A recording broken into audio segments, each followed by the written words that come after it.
Good afternoon, everybody. Good afternoon. Welcome to Paul's Monday Market Update number 228 for Monday, 22nd of June 2026. I hope you're well. I hope you've had a good weekend and are enjoying this already eventful start to what is another eventful week in markets in 2026. If you're joining us live in the room, it'd be good to know that you can hear my voice and you can see the slides and the technology is working in our favor. That always helps. For those of you joining us for the first time, the Monday Market Update is just that. It is me flying through as much as I can share with you over the next 30 minutes, looking at strength and weakness within the FX indices and commodities markets, having a look at a few charts of interest you might want to add to your watch list, and then a look at the live markets. Okay, it is not a signal service. There are no trade recommendations. It is just me sharing with you what I'm looking at the moment, which might be of use or interest to you in your own analysis.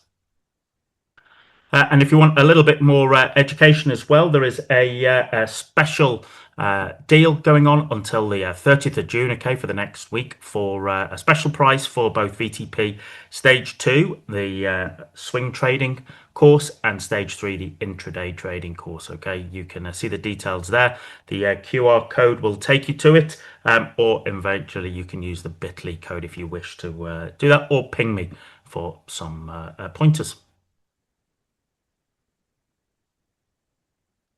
Okay, so here we are, charts of interest, just always about sort of 4 to 6 charts of stocks or sectors or ETFs that might be of interest to you. You might want to add to your watch list.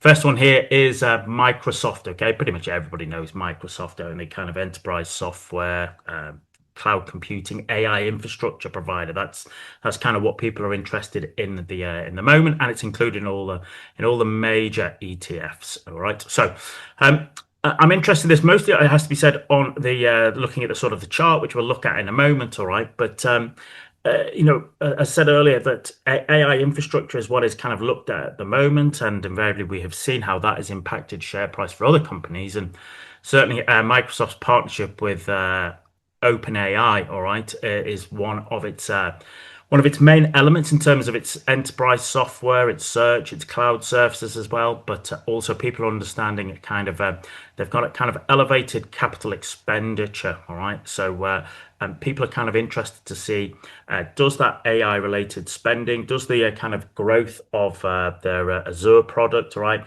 do that actually kind of keep people positive? Because actually the price action has not necessarily been that way. So this is a weekly chart. Let's bring up the drawing tool. And we last looked at Microsoft around about here, having had fantastic run, creating that really superb double top there that we saw on the weekly chart. And then as you can see, we kind of fell away to the 200 period moving average. And that was a really nice short there off that kind of double top reversal pattern. And what I'm interested in here is that, we hit 200. It looked like we were going lower, but we bounced off it up to the 50. And you can see the 50 capped it.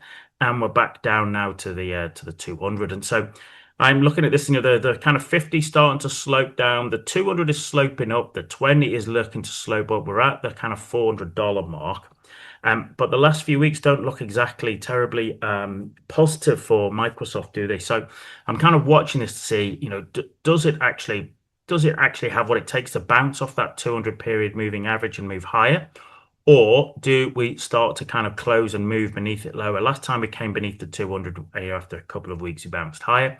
But is this indicative of something else? Okay, namely that we've had that double top, we're getting lower highs, and we continue to be in a downtrend for Microsoft. And as I said, that's why it's on my watch list to watch. Is this kind of squeeze builds? Does it like a pimple pop and dribble south? Okay, so that's why it's on my list at the moment.